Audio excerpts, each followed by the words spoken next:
Vamos a resolver algunas preguntitas. Comenzamos con el problema número 1. A ver, en el problema número 1, este es un problema de tema de divisibilidad, ¿no? Te dicen cuántos números de 3 cifras son múltiplos de 7 más 2 y también son múltiplos de 5 menos 3, ¿ok? Entonces, lo que se busca en este problema es ¿qué cosa? Primero, el número tiene que ser, en este caso, un múltiplo de 7 más 2, ¿no? Eso es lo primero que tiene que cumplir. Pero también tiene que ser múltiplo de 5 menos 3. Entonces, ¿qué ocurre? Cuando un número es múltiplo de varios, pero los residuos son diferentes, tú no puedes juntar esos dos datos en uno solo, a menos que los residuos sean los mismos, ¿no? Entonces, por propiedad, para poder juntarlos, tiene que tener el mismo residuo, ¿no? Entonces, como no lo tienen, ¿qué es lo que vamos a hacer? El segundo dato, que es múltiplo de 5 menos 3, podemos llevarlo a su equivalente. ¿Cuál es el equivalente de múltiplo de 5 menos 3? Su equivalente viene a ser múltiplo de 5 más 2. Ahora, de repente alguno se pregunta, profe, pero ¿y cómo es que usted pasa pues el equivalente de múltiplo de 5 menos 3 lo pasa a múltiplo de 5 más 2? Ya, acá te explico. Cuando un número es múltiplo de 5 menos 3, siempre que vaya con el signo menos, significa que esta expresión se dice que está expresada por exceso. Y su equivalente es llevarlo por defecto. Por defecto sería múltiplo de 5, se copia igualito, pero en vez de menos va más, y en vez del 3 que tenemos acá, tiene que ir el 2. Profe, ¿por qué el 2? Bueno, porque el 3 y el 2 suman 5, que es el múltiplo con el cual estás trabajando, ¿no? ¿Qué quiere decir? Que si, por ejemplo, yo tengo un número, vamos a decir que sea múltiplo de 8 más 5, ¿ok? Esta expresión, cuando está con más, está expresada por defecto, ¿ya? Está expresada por defecto. Pero si quiero llevarlo por exceso, ¿a qué sería equivalente? Múltiplo de 8, en vez de más, va menos, y en vez del 5, tiene que ir el 3.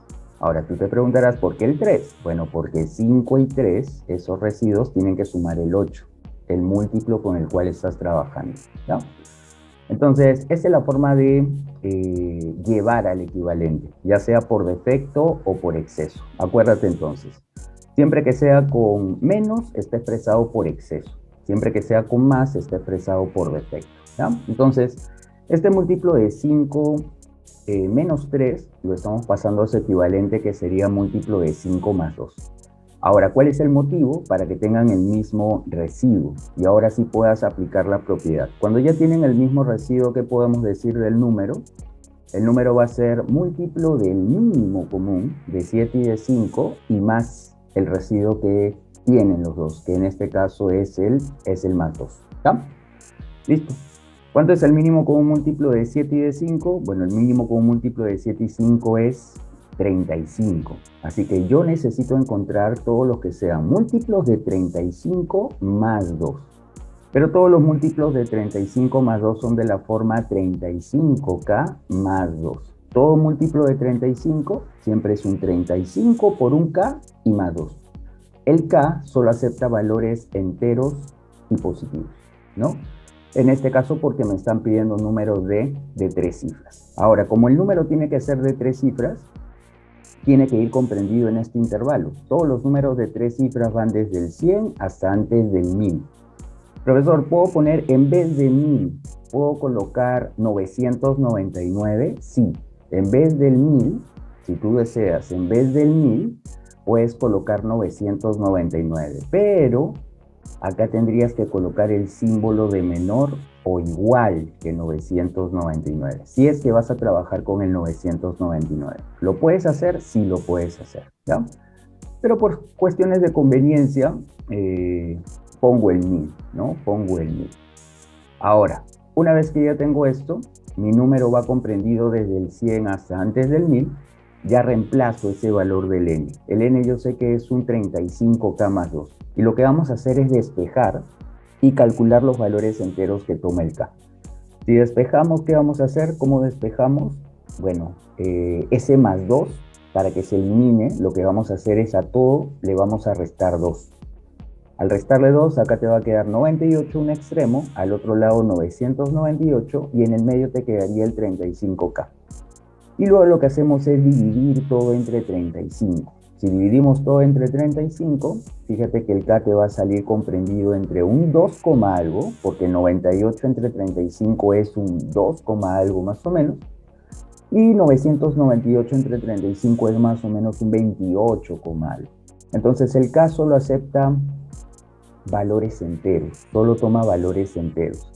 ¿Qué valores enteros en este caso? Bueno, el 3, el 4, el 5. Date cuenta que esos valores enteros están comprendidos en ese intervalo, ¿no? Hasta el 28. Ahora, ¿por qué hasta el 28? Porque el 28 es un número entero que es menor que un 28, algo. Cuidado que este 28, algo, esto no es 28, ¿no? Es más que 28. Entonces, ¿qué entero está antes de un 28, algo? El 28. Entonces, 28 sería el último valor entero que cumple, ¿ya? Acá lo mismo.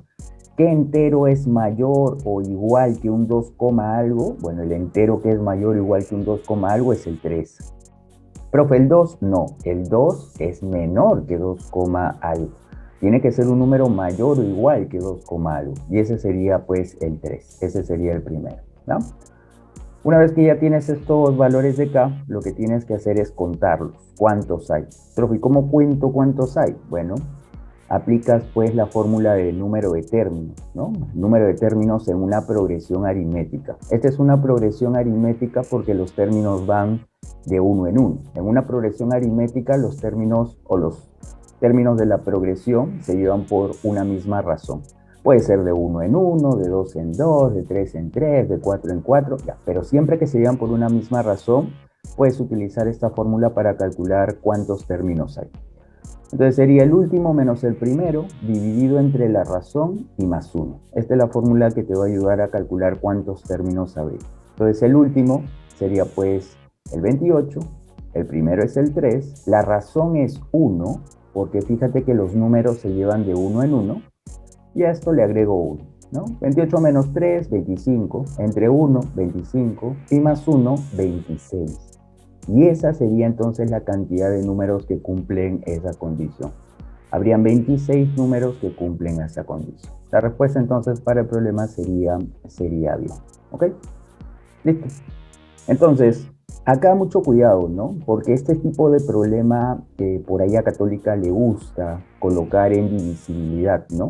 Cuando te dicen que un número es múltiplo de 7 más 2, un número es múltiplo de 5 menos 3, ya, te hablan del mismo número, tiene que cumplir esas dos condiciones. Pero para juntarlos, lo que debe pasar es que deben de tener el mismo residuo.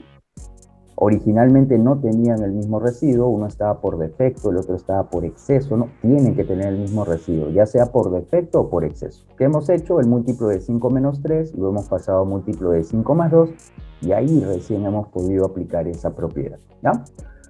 Listo. Espero haya quedado claro este problemita, ¿ok? Listo. Vamos con otro problemita, vamos con el problema número 2. En el problema número 2, a veces también a Católica le gusta colocar estos problemitas, ¿no? Que son de la formación de números. Con las cifras 1, 2, 3, 4 y 5, ¿cuántos números de 5 cifras diferentes se pueden formar?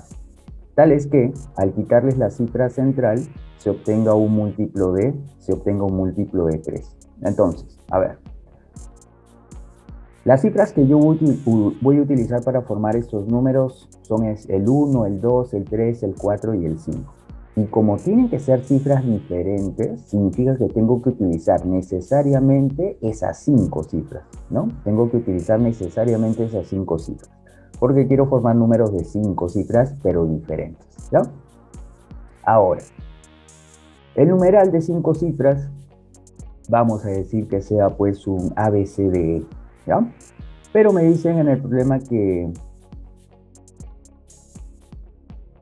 la suma de esas cifras fíjate que me tiene que dar 15, ¿no? Porque voy a utilizar estas cifras, el 1, el 2, el 3, el 4 y el 5. Entonces, la suma de esas cifras viene a ser 15. Entonces, la suma de A más B más C más D y más C también tiene que ser 15, ¿no? Porque son estas cifras las que voy a utilizar para formar el numeral. Entonces, esto me tiene que dar 15.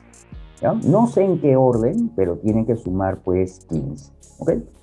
Ahora me dicen tal que si quito la cifra central. Entonces, si quitamos la cifra central, ya no va a ser el numeral ABCDE, sino va a ser el numeral ABDE, ¿no?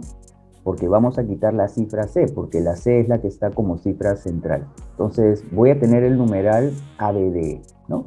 Y me dicen que este numeral, el ABDE, una vez que has quitado la cifra central, tiene que ser un múltiplo de 3. Pero tú sabes que el criterio de divisibilidad del 3 que dice que la suma de sus cifras tiene que ser un múltiplo de 3. Por lo tanto, A más B más D y más C tiene que darme un múltiplo de 3. Pero esa suma de A más B más D y más C, fíjate que es el 15, porque todas las cifras suman 15, pero quitándole el C, ¿no? Mira, una vez más, este A más B más D y más E es equivalente al 15, pero quitándole el C. Entonces, ¿qué es lo que hemos hecho? Lo único que hacemos es esto, ¿no? Esta cifra C la estamos pasando para el otro lado, ¿no? Entonces te va a quedar pues A más B más D y más C. Eso va a ser equivalente a 15, pero menos C, ¿ya? Eso es lo que estamos haciendo ahora. Listo.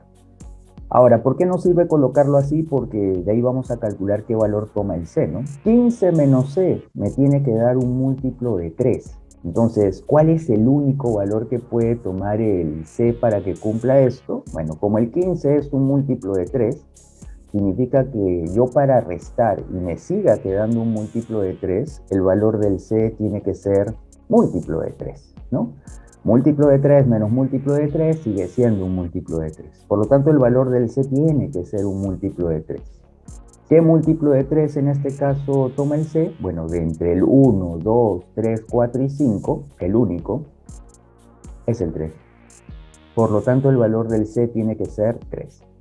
Mi numeral sería este entonces, ¿no? Mi numeral sería pues el AB3DE. Ese sería mi numeral. Y me piden cuántos de estos numerales yo puedo formar. Entonces, ¿qué pasa? Como sé que la cifra central es 3, pero las demás sí pueden ir en diferente orden, lo que voy a hacer es, como los números los escribimos de izquierda a derecha, vamos a empezar a analizar la cifra A. La cifra A, ¿qué valores puede tomar la cifra A? Bueno, si la del medio ya tomó 3, significa que el valor de la puede ser o 1, o 2, o 4, porque no puede tomar 3, porque ya la del medio ha tomado 3, o puede ser 5. Puede tomar cualquiera de estos 4 valores. Entonces el A tiene para tomar cualquiera de esos 4. O sea, el A puede tomar cualquiera de esos 4 valores. ¿Ok? Ahora, vamos a decir que el A tomó valor 2. Entonces, si el A ya tomó valor 2, cuando le toque a escoger al B, el B puede tomar valores de 1, 2, 4 o 5. Pero ¿qué pasa? Fíjate que el A ya se le adelantó, ya tomó valor 2. Entonces significa que el B ya no puede tomar el valor 2. Con esto te quiero decir que el B solo va a poder escoger entre 3 valores. ¿Sabes? O sea, le van a quedar solo para escoger 3 valores, ¿no? Tomamos entonces para el B, solo puede tomar 3 valores. Vamos a decir que el B tomó valor 5. Vamos a decir, entre esos 3 tomó el valor 5. Entonces le toca ahora en este caso al D.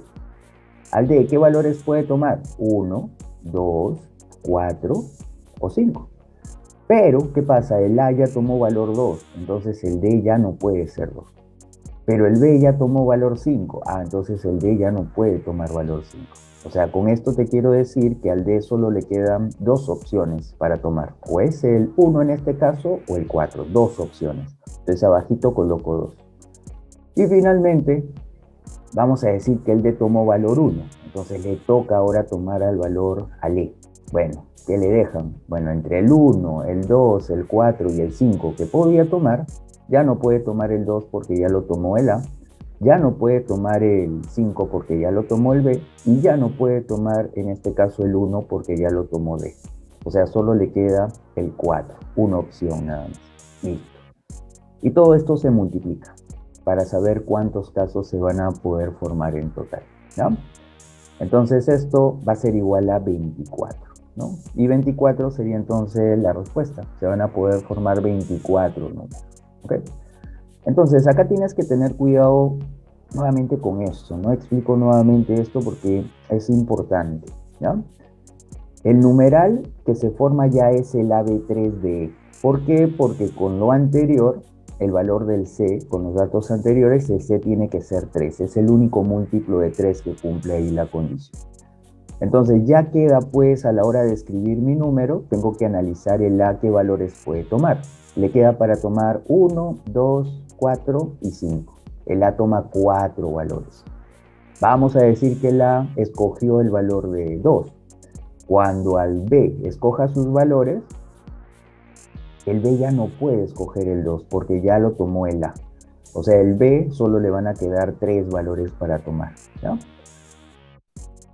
Vamos a decir que el B escogió valor 5. Entonces, si el B escogió valor 5, cuando le toca escoger al D, entre el 1, el 2, el 4 y el 5, ya no puede escoger el 2 porque ya lo escogió el A. Ya no puede escoger el 5 porque ya lo escogió el B. O sea, solo le quedan 2 valores para tomar. Y finalmente, si el D toma valor 1, el E, entre el 1, el 2, el 4 y el 5, ya no puede tomar pues ni el 2, ni el 5 porque ya lo tomó el B, ni el 1 porque ya lo tomó el D, ¿no? Entonces, fíjate que al final solo le va a quedar una opción. Y eso se multiplica. Y la multiplicación, como vuelvo a repetir, eso saldría pues 24 números se pueden formar en total, ¿ok? Entonces, este a veces es un tipo de problema que también suele venir en examen de admisión, ¿no? La formación de números, ¿no? Listo. Vamos con otro problemita. Vamos con el problema número 3.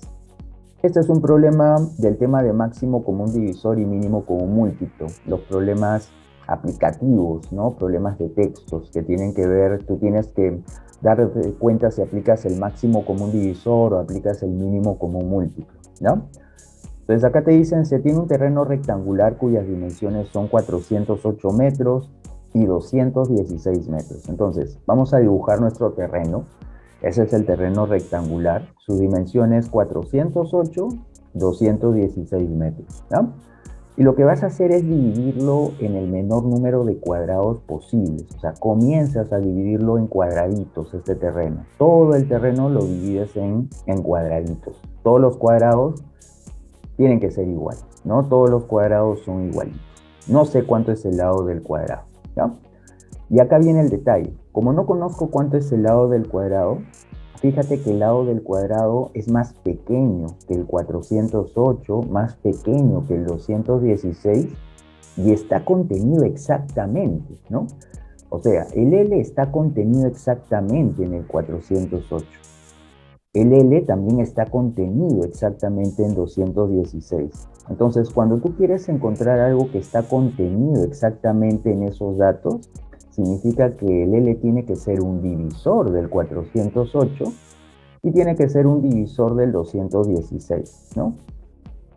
Por ejemplo, ¿qué número está contenido exactamente en 20? Bueno, un número que está contenido exactamente en 20 es el 2, o el 10, o el 5, ¿no? Son números que están contenidos exactamente en 20. Entonces, ¿qué estoy dando del 20? Estoy dando sus divisores, ¿no? 2, 10, 5, el 4 también está contenido exactamente en 20.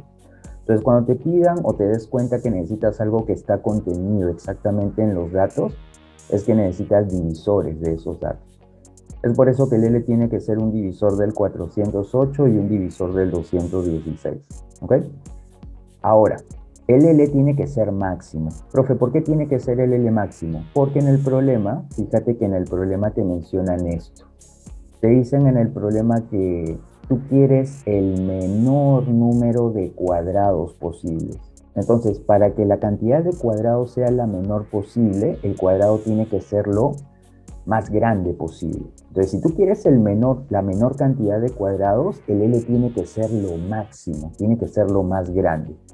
O sea, en otras palabras, el L tiene que ser divisor de 408 y divisor de 216 y lo máximo posible. O sea, ¿qué tiene que ser el L?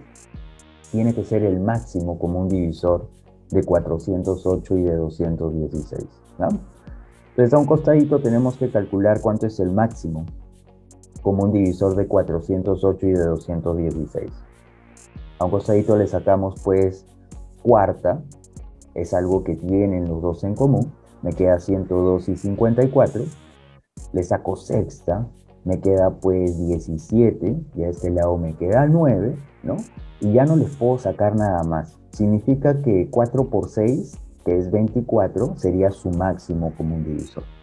Entonces ya con esto lo que estoy consiguiendo es que el lado del cuadradito tiene que ser de 24 metros. Todos los cuadraditos son de 24 metros de lado. Listo.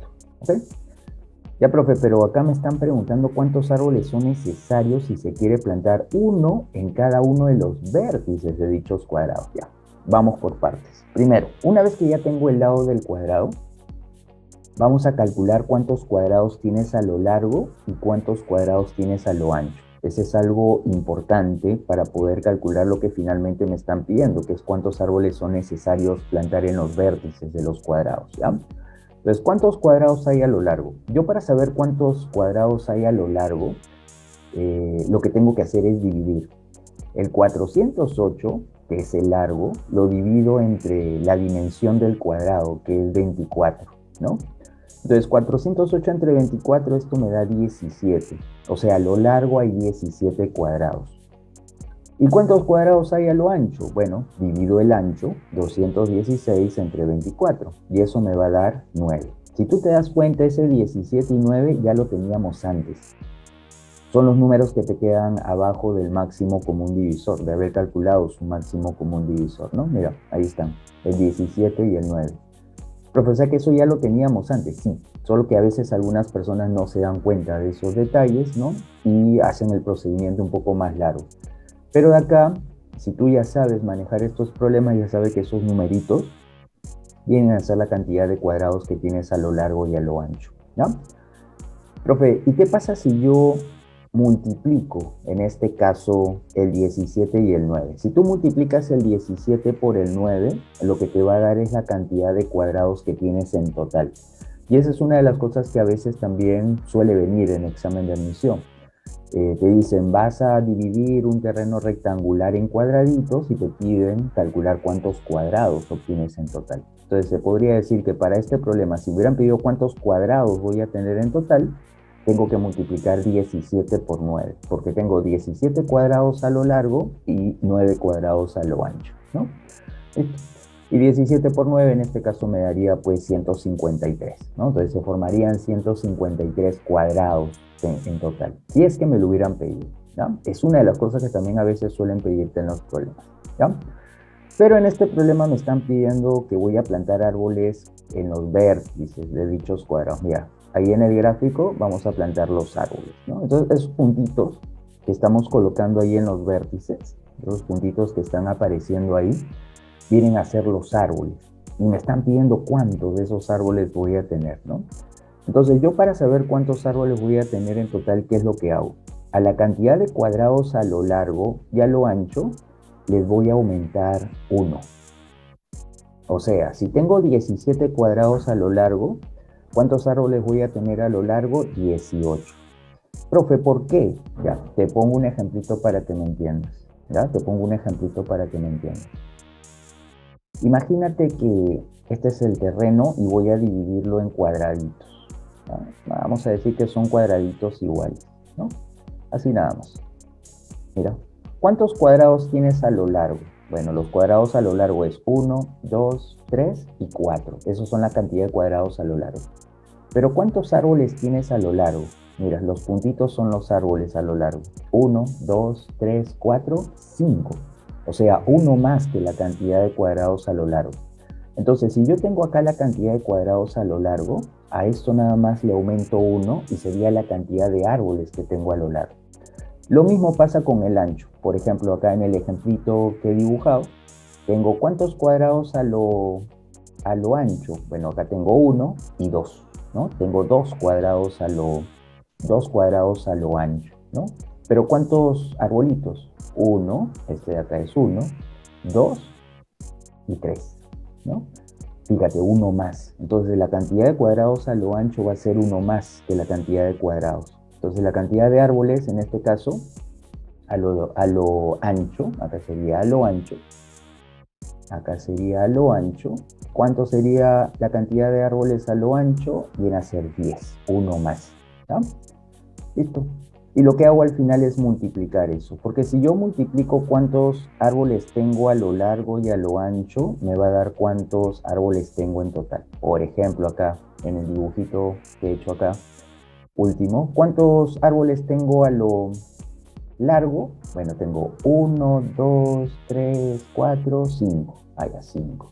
¿Y cuántos árboles tengo a lo ancho? 1, 2, 3. Por 3. 5 por 3, 15. Y si cuentas los puntitos, ¿cuántos puntitos hay en total? Hay 15. ¿Vale? Entonces lo mismo va a pasar acá. Si yo quiero calcular cuántos árboles hay en total, multiplico la cantidad de árboles que hay a lo largo y a lo ancho. 18 por 10, 180. Y esa sería la respuesta del problema. Esto es lo más complicado que puede venir con este tipo de problema. En este tipo de problema te pueden pedir varias cosas. Por ejemplo, te pueden pedir cuánto es el lado del cuadrado, que en este caso es 24, y ahí terminó.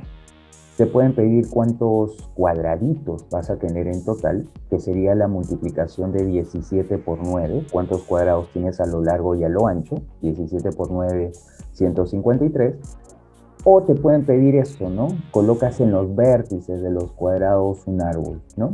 Entonces la respuesta sería calcular cuántos árboles hay a lo largo, le sumas 1 a la cantidad de cuadrados a lo largo y le sumas 1 a la cantidad de cuadrados a lo ancho. Y lo multiplicas. 18 por 10, 180, y esa sería la cantidad de árboles si colocas en los vértices de los cuadrados. ¿Ok? Listo. Entonces, estos son tipos de problemas que en el examen de admisión de católica suelen poner, ¿no? Suelen poner. Es un problema típico en examen de admisión esto. ¿Ok? Listo, chicos. Vamos con otro problemita. Vamos con otro problemita. Vamos con el problema número... Vamos con el problema número 4. Ya, por ejemplo, acá aprovechando, ¿no? Fíjate acá. Aprovechando este máximo común divisor que he hecho en la parte de acá. Aprovechando esto, ya sé que esto es la cantidad de cuadrados a lo largo y a lo ancho. Si le sumo 1, es la cantidad de árboles a lo largo y a lo ancho. Y los multiplico. 18 por 10, 180. También me va a salir, ¿no? Y mucho más rápido si hace eso. ¿Ok? Vamos a realizar un problemita más. Problema número 4. Ya, este es otro tipo de problema que también por ahí ha venido algunas veces en exámenes de admisión, ¿no? Te dicen 3 autos parten juntos simultáneamente del punto de partida de un circuito cerrado de 3.600 metros de longitud. Las velocidades de ellos son 60, 36 y 20 metros por segundo respectivamente. ¿Cuánto tiempo debe transcurrir para que vuelvan a pasar simultáneamente por el punto de partida? O sea, yo quiero que nuevamente se encuentren juntos nuevamente en el punto de partida. Siempre que en un problema te pidan que se encuentran nuevamente juntos en el punto de partida, siempre son problemas de mínimo común múltiplo, ¿ok? Entonces yo lo que tengo que hacer en este problema es ¿qué cosa? Lo que tengo que hacer es calcular cuánto es el mínimo común múltiplo pues de los datos que tengo. Pero, ¿qué ocurre? Yo no voy a calcular el mínimo común múltiplo de velocidades, porque acá te dan las velocidades, sino que tengo que calcular el mínimo común múltiplo de tiempos, porque quiero averiguar dentro de cuánto tiempo van a volver a encontrarse. Entonces tienes que calcular el mínimo común múltiplo de tiempos. Profe, pero acá no me están dando los tiempos, me están dando la distancia, me dan la velocidad, ya. Entonces ahí tienes que aplicar algo que a veces Católica suele utilizar en sus problemas de examen de admisión, que es siempre cuando viajan a velocidad constante los móviles, tienes que utilizar que distancia es igual a velocidad por tiempo, ¿no? Esa es una relación que se utiliza bastante en física, ¿no? En movimiento rectilíneo uniforme. Distancia es igual a la velocidad por el tiempo. Entonces, como tú quieres calcular los tiempos que se demora cada uno en dar la vuelta a la pista, lo que tienes que hacer es dividir la distancia entre la velocidad. Y eso es lo que vamos a hacer en los problemas. Para saber cada cuánto tiempo se demoran en dar la vuelta a la pista, dividimos. La longitud de la pista es 3.600 metros, ya. Vamos a calcular el tiempo que se demoran en dar una vuelta, pues, cada uno de estos móviles. Dividimos para el primero 3.600 entre 60. La distancia entre su velocidad. Y esto te va a dar el tiempo que se demora, que es 60 segundos. Lo mismo hacemos con el segundo. El segundo, el tiempo que se demora es 3.600 entre 36, que es 100 segundos. Y el tercero, 3.600 entre 20, que es 180 segundos. Ya, pero profe, ¿por qué he sacado esto? Bueno, porque el primero va a estar nuevamente en el punto de partida cuando pasen 60 segundos. O sea, si pasan otros 60 segundos, otra vez va a estar en el punto de partida. Y si pasan otros 60, otra vez va a estar en el punto de partida, ¿no? Eso es para A. Para B, él va a estar en el punto de partida cada 100 segundos. Pasan 100 segundos, está en el punto de partida. Pasan otros 100 segundos, está en el punto de partida. O sea, cuando B va a estar en el punto de partida cada 100 segundos. Y C va a estar en el punto de partida cada 180 segundos. Entonces, como quiero un tiempo que debe de ser en este caso múltiplo de 60, de 100 y de 180, porque el tiempo que debe pasar tiene que ser mayor a estos, ¿no? Y tiene que ser múltiplo de 60, de 100 y de 180. Lo que se hace es calcular, pues, un tiempo que sea múltiplo de 60, de 100 y de 180. Bueno, ¿cuál es el que va a cumplir? Ese tiempo tiene que ser múltiplo del mínimo, como un múltiplo de estos tiempos, ¿no? Como quiero que sea lo menor posible para que se vuelvan a encontrar juntos, solo va a ser el mínimo con un múltiplo de 60, de 100 y de 180, ¿no? Calculo el mínimo con un múltiplo de 60, de 100 y de 180 y me va a dar 900 segundos, ¿no? Acuérdate que para calcular el mínimo como un múltiplo de los números, a un costadito, calculamos, por ejemplo, de 60, de 100 y de 180. Para calcular el mínimo con un múltiplo es hasta que te quede unos, ¿no? Por ejemplo, acá le saco décimo. Me queda 6, acá me queda 10, acá me queda 18. Le saco mitad, acá me queda pues 3, acá me queda 5, acá me queda 9. Le saco tercia, acá me queda 1, me queda 5, me queda 3. Le saco tercia, me queda 1, 5 y 1, y le saco finalmente quinta, ¿no? Y ya me quedan unos. Cuando ya te quedan unos, esta multiplicación sería su mínimo común múltiplo, ¿no? Entonces, 10 multiplicado por 2 multiplicado por 5, eso me daría 100. Y bueno, y 3 por 3 me daría 9, o sea, 9 por 100, 900. Ese es el mínimo común. O sea, cada 900 segundos van a volver a encontrarse juntos en el punto de partida. Ahora, ¿qué ocurre en este caso? Lo que ocurre en este caso es que 900 segundos no está en las alternativas, ¿no? Sino que date cuenta que las alternativas te la ponen en minutos, ¿no? Entonces, estos 900 segundos los pasas a minutos. Profe, ¿y cómo lo paso a minutos? Bueno, tú sabes, en este caso, para pasarlo, tú sabes que un minuto tiene 60 segundos. Entonces, un minuto son 60 segundos, ¿no? Entonces acá se van a eliminar los segundos y ya te va a quedar en minutos. Bueno, se simplifica y le sacas sexta, me quedaría 15.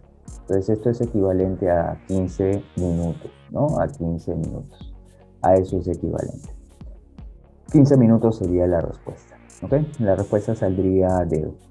Ahora, tienes que estar muy atento, ¿por qué? Porque a veces Católica hace esto, ¿no? Y lo hace pues con el fin de que a veces caigas y marques otra alternativa. ¿Qué es lo que hace? Católica lo que hace es esto, mira. Sacas el mínimo como un múltiplo, te salió 900, ¿no? Entonces, Católica, ¿qué hace? Católica lo que suele hacer es, allá, le sale 900, porque ya saben que ustedes van a calcular el mínimo con un múltiplo, entonces, ya, 900. Ya, en la primera alternativa te colocan 900, pero te ponen en minutos. Y hay algunas personas que no se preocupan de las unidades, simplemente les salió 900 y marcan 900, ¿no? Entonces tienes que tener mucho cuidado porque a veces Católica te cambia, o sea, te pone el valor, pero te pone otras unidades, ¿no? Entonces, por ejemplo, alguno ve 900 y marca 900, ¿no? Pero no se da cuenta que las unidades acá es minutos y ese 900 les ha salido en segundos, ¿ok? Entonces, a veces Católica hace que caigan en esa trampita, ¿ya? Les coloca el valor, pero en otras unidades. Entonces, mucho cuidado con eso. La respuesta entonces sería, 15 minutos, ¿no? La respuesta sería 15 minutos. La respuesta sale de... Listo. Entonces, ojo con este tipo de problema, ¿no? Con este tipo de problema que por ahí se ha generado a veces en algunos exámenes de admisión de Católica. ¿Ok? Vamos con otro problemita. Problema número 5. Tiene que ver con el tema de números primos. Te dicen 3 números primos suman 30. Profe, ¿pero qué números primos? Bueno, no lo sabemos. Pero son 3 números primos.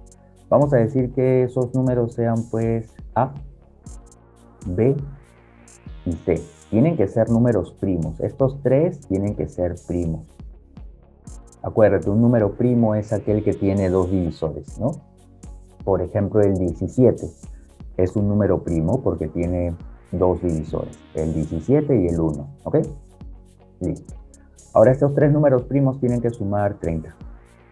Y te dicen que la diferencia del mayor, vamos a decir que el mayor sea A, y el menor, vamos a decir que el menor sea C, este es el mayor, y el de acá viene a ser el menor, ¿no? La diferencia del mayor con el menor, ¿cuánto me da? Bueno, me da 15.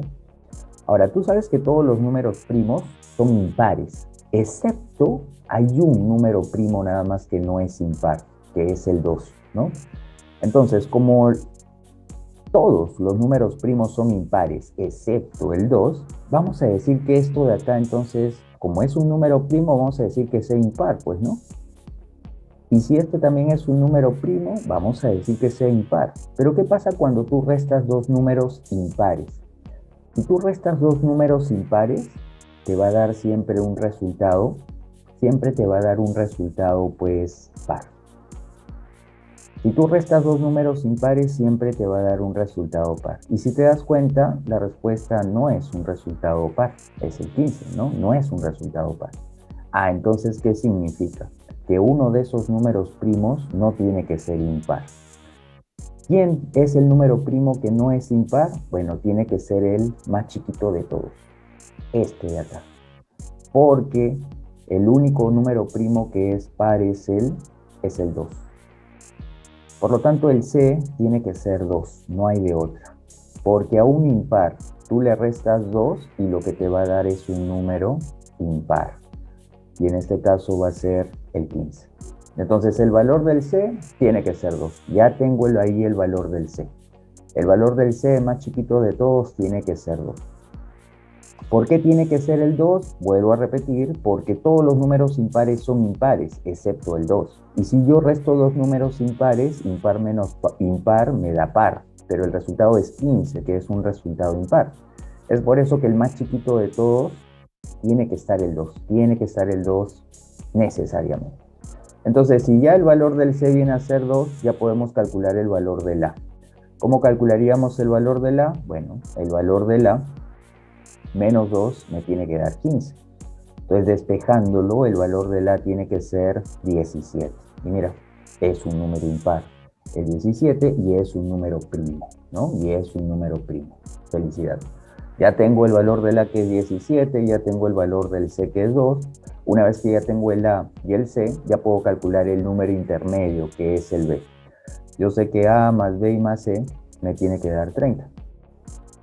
El A vale 17, el C vale 2, bueno, y el B lo voy a calcular despejando, ¿no?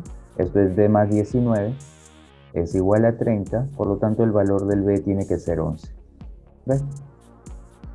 Listo, ese es el número intermedio. El 11 sería la respuesta para el problema. ¿Ok? Entonces, acá tienes que hacer este análisis nada más para el dato final. La diferencia de los dos números primos, el mayor y el menor, tiene que ser 15. Entonces, necesariamente el más chiquito de todos, que en este caso es el C, tiene que ser el 2. Necesariamente es el primo que tiene que estar para que te pueda dar los otros, pues, números primos. ¿No? Listo. Ahí está. Ya este es un problema que por ahí se ha repetido también algunas veces en examen, ¿no? Vamos con otro problemita. Vamos con el problema número 6. En el problema número 6 se numeran las páginas de un libro de 289 páginas, ¿no? Luego se eliminan todas las páginas numeradas con un múltiplo de 7 y finalmente se eliminan las páginas numeradas con un número múltiplo de 11. ¿Cuántas páginas se eliminaron? Ya. Lo que va a pasar es lo siguiente. Tú sabes de que para un libro que vas a numerarlo, tú vas desde la página 1 hasta la página 289, porque me dicen que el libro tiene 289 páginas. Entonces, las páginas del libro van desde el 1 hasta el 289. Entonces, este rectangulito me representa el total de páginas que tiene este libro. ¿Ok? Ahora, dentro de estas páginas, hay páginas que son múltiplos de 7, ¿ya? Y esas páginas yo las voy a eliminar. Entonces, ¿qué hago? Lo que voy a hacer es calcular cuántos múltiplos de 7, cuántas páginas múltiplos de 7 hay del 1 hasta el 289. ¿Y cómo calculo eso? Bueno, a un costadito, uno de los métodos que suele utilizarse cuando partes desde el 1 hasta cualquier número, en este caso del 1 al 289, ¿cuántos son múltiplos de 7? Lo que hacemos es dividir nada más. El último de las páginas, que en este caso es 289, la dividimos entre 7. Este método se utiliza, vuelvo a repetir, cuando partes desde el 1 hasta cualquier número. Del 1 al 60, quiero saber cuántos son múltiplos de 5. Divido el último, el 60, lo divido entre 5. Y el valor entero del cociente, lo que me salga el valor entero del cociente, esa sería la cantidad de números que son múltiplos de 5. ¿Ya? Pero en este caso, yo quiero del 1 al 289, ¿cuántos son múltiplos de 7? ¿No? Porque eso los voy a eliminar. Entonces divido 289 entre 7.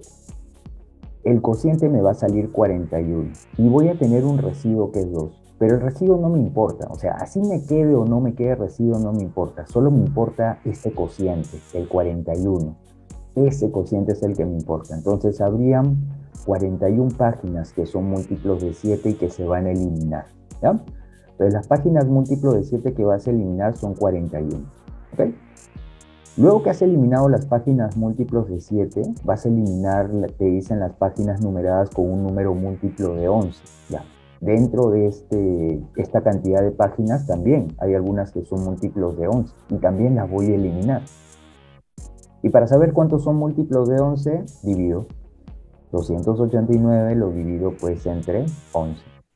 Calculo el cociente, saldría 26, me va a quedar un residuo, pero el residuo no me importa, solo me importa el cociente. Habrían 26 páginas múltiplos de 11 que voy a eliminar. Pero si tú te das cuenta, cuando tú eliminaste ya las páginas múltiplos de 7 y vas a eliminar las múltiplos de 11, vas a eliminar 2 veces la zona que está en el medio. Acá en el medio hay una zona que tienen en común y tú la estarías eliminando 2 veces cuando has eliminado los múltiplos de 7 y cuando vas a eliminar los múltiplos de 11, ¿no? Entonces tienes que tener mucho cuidado ahí porque vas a eliminarla 2 veces si por ahí sumas el 41 con el 26, ¿ya? Entonces lo que tienes que hacer es lo siguiente. Acá en el medio están las páginas que son múltiplos de 77. Entonces lo que vamos a hacer es calcular cuántas páginas múltiplo de 77 hay del 1 al 289 para no eliminarlas 2 veces, ¿no? ¿Cómo calculo eso? Divido 289 entre 77. Me sale 3. Hay un residuo, pero mi residuo no me importa, solo me importa este cociente. Habrían 3 páginas en común, que son múltiplos de 7 y de 11. Ya, eso va en el medio. En el medio habrían 3. Significa que acá al costadito, ¿cuántas páginas habrían? Sería la resta de 41 con 3. Y la resta de 41 con 3 me daría 38. O sea, en esa zona habrían 38. ¿Y cuántos habrían en esta zona? Bueno, la resta de las páginas múltiplos de 11, que son 26, con las de 77, que son 3. 26 menos 3 me da 23. Entonces, ahora sí ya puedo calcular cuántas páginas voy a eliminar. ¿Cuántas páginas voy a eliminar? Viene a ser la suma de esas tres zonas. Esas son las páginas que voy a eliminar, ¿ya? Entonces, la respuesta sería la suma de 38 más 3 y más 23. La respuesta es 64. Esa sería la respuesta, pues, para el problema, ¿ok? Este problema tienen que tener mucho cuidado, como les digo, porque a veces unos nada más calculan, a los múltiplos de 7, a los múltiplos, y eso lo suman. 41 más 26, esas son las páginas que he quitado, ¿no? Y justo mira, 41 más 26 suma 67, y te lo ponen en las alternativas, ¿no? Cuidado, porque ahí estarías quitando dos veces las páginas que tienen en común, ¿ya? Entonces, ojo, tienes que calcular las páginas que hay en común entre los múltiplos de 7 y múltiplo de 11, que son las páginas múltiplo de 77, ¿ya? Mucho cuidado con eso. Listo. Vamos con otro problemita, problema número 7. El problema número 7 tiene que ver con la también formación de números, pero al final me piden la suma de dichos números. ¿Por qué número será siempre divisible? La suma de dichos números. Te dicen con tres cifras positivas y distintas. No sé cuáles son las cifras que voy a utilizar. Vamos a decir que sean A, B y C. Son diferentes, ¿ya? Son diferentes esas cifras. Y voy a formar todos los números de tres cifras diferentes posibles. Por ejemplo, números de tres cifras diferentes posibles que puedo formar. El ABC, puedo formar el ACB, puedo formar el BAC, puedo formar el BCA, puedo formar el CAB, puedo formar el CBA. Esos son los números de tres cifras diferentes que puedo formar con las cifras A, B y C. Esos son. Si me dicen la suma de dichos números, ¿por qué número será siempre divisible? Cuando tú quieras saber numerales divisibles, ¿por qué números serán? Lo que tienes que hacer es descomponer polinómicamente cada uno de esos numerales. Vamos a descomponer polinómicamente esos numerales. Por ejemplo, el ABC, si lo descomponemos polinómicamente sería 100A más 10B y más C, ¿ya? Le toca al ACB, si lo descomponemos polinómicamente sería 100A más 10C y más B. Profe, ¿cómo es esto de la descomposición polinómica? Bueno, la descomposición polinómica es cifra de unidades se multiplica por 1, cifra de decenas se multiplica por 10, cifra de centenas se multiplica por 100, cifra de unidades de millar se multiplica por 1000 y así sucesivamente. Como acá tenemos cifra de centenas, decenas y unidades, entonces lo que hacemos es a la cifra de centenas por 100, a la cifra de decenas por 10 y a la cifra de unidades por 1, ¿ya? Lo mismo hacemos con todos vamos a hacer lo mismo, con todos, ¿ok? Con todos, lo descomponemos polinómicamente.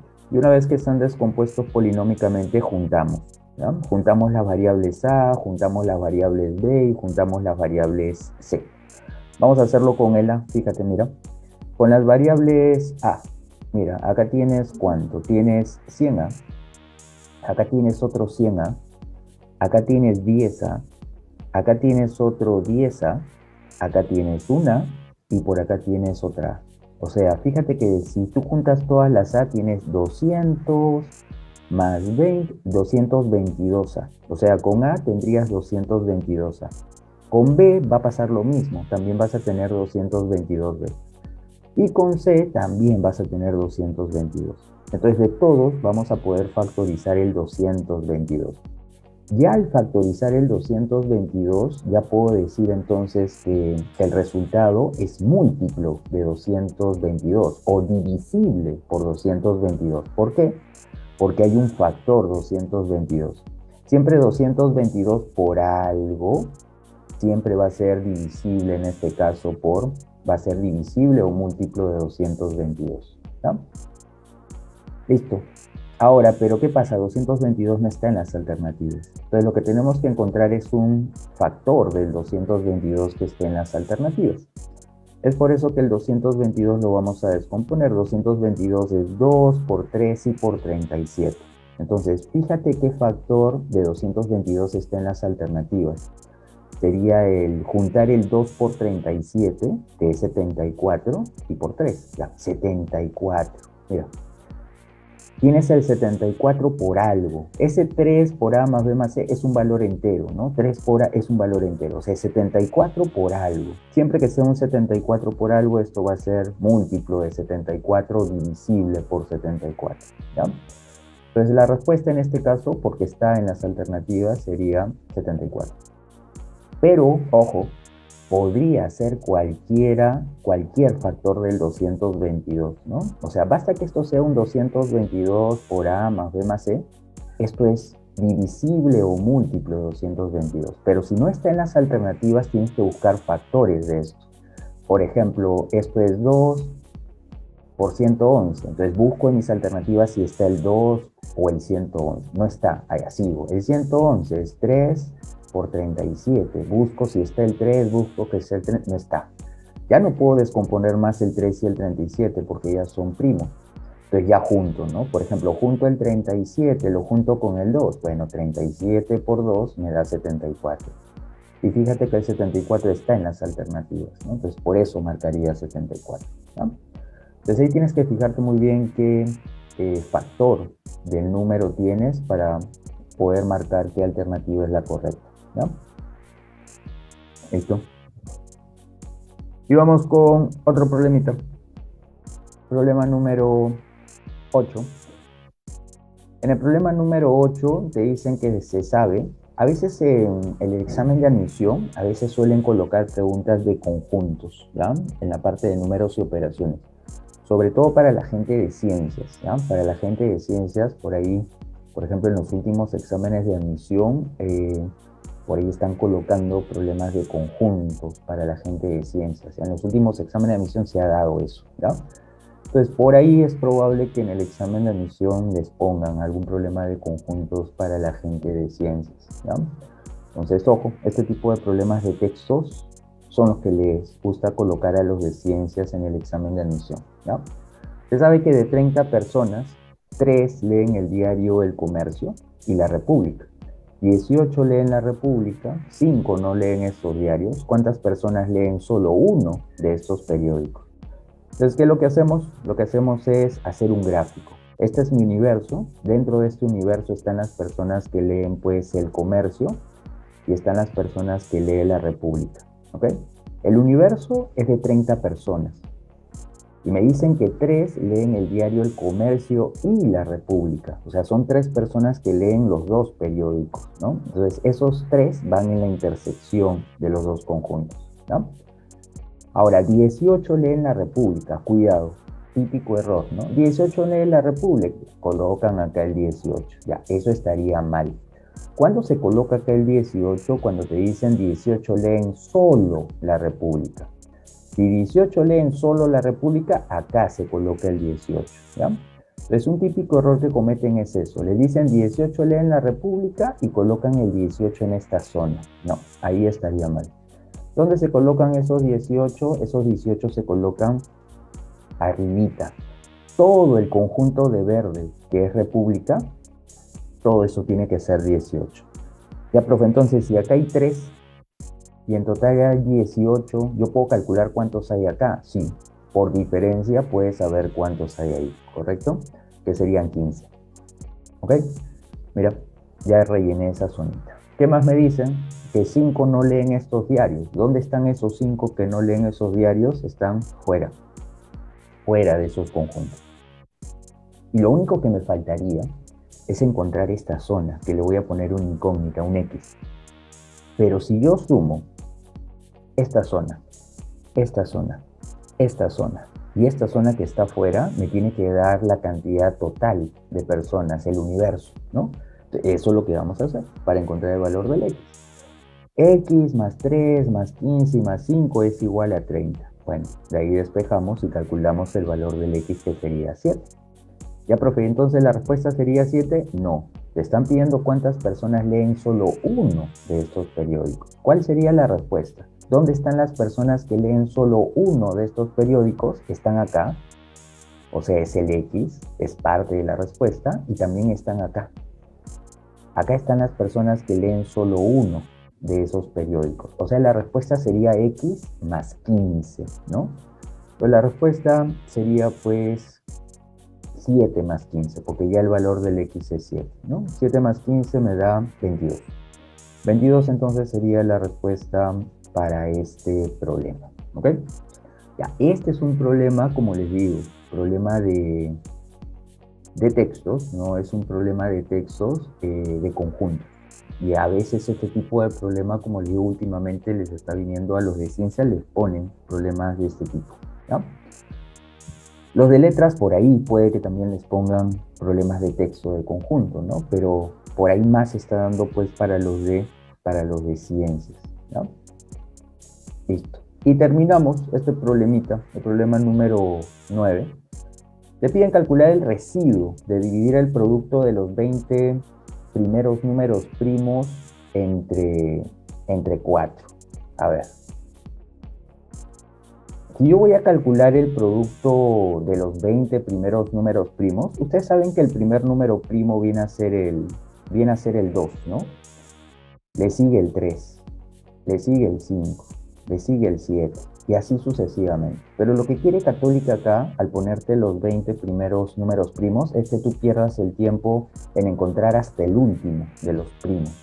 Ahí quiere que pierdas tiempo. En realidad no lo necesitas, porque tú, todo este producto, no sé cuál es el último de los primos, ni me va a importar. Todo este producto tú lo tienes que dividir entre 4 y tienes que ver cuál es el residuo. Por lo tanto, esto tiene que ser un múltiplo de 4 más un cierto residuo.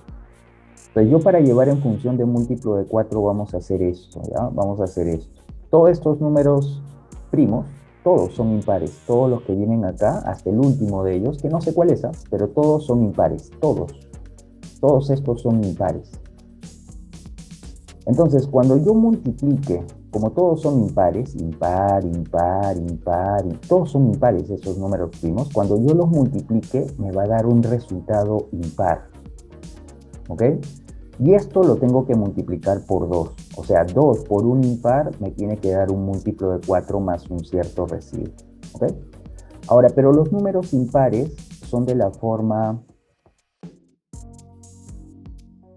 2k menos 1, ¿no? Los números impares son de la forma 2k menos 1.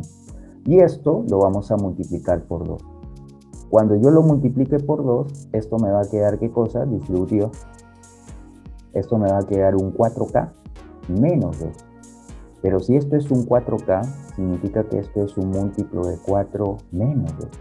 Ya, pero yo no lo quiero expresar por exceso, yo quiero expresarlo por defecto porque me están pidiendo cuál es el residuo. Cuando solo te piden el residuo, te piden el residuo por defecto. Entonces, este múltiplo de 4 menos 2 lo pasan a su equivalente. ¿Cuál es su equivalente? Múltiplo de 4 más 2.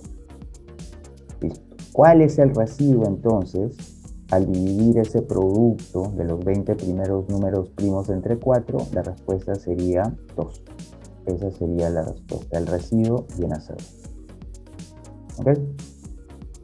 Listo. Entonces, esta, por ejemplo, es una pregunta, se podría decir, que los puede hacer dudar, ¿no? Para encontrar la respuesta por ahí. Porque se ponen a encontrar, pues, todos los 20 números primos, ¿no? Los primeros. Y ahí es donde pierden un poco de tiempo, ¿ya?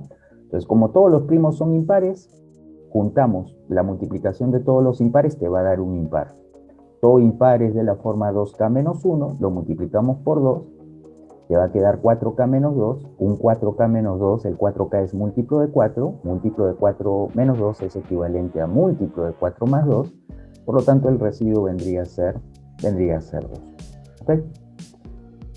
Listo, chicos. Entonces, espero que estos problemitas que hemos visto se den cuenta, pues, el tipo de problema que por ahí suele venir en examen de admisión. Por ahí aquellas personas que van a dar el examen van a darse cuenta que van a haber problemas muy parecidos a estos en el examen de admisión, ¿no? Y que les sirva un poco, pues, de por ahí de guía, ¿ya? Listo, chicos, ha sido un gusto el poder compartir esta tarde con ustedes, ¿no? Espero que les vaya muy bien para las personas que van a dar el examen, ¿no? Y tengan éxitos, pues, el fin de semana, ¿ya? Cuídense mucho, chicos. Nos vemos. Hasta luego.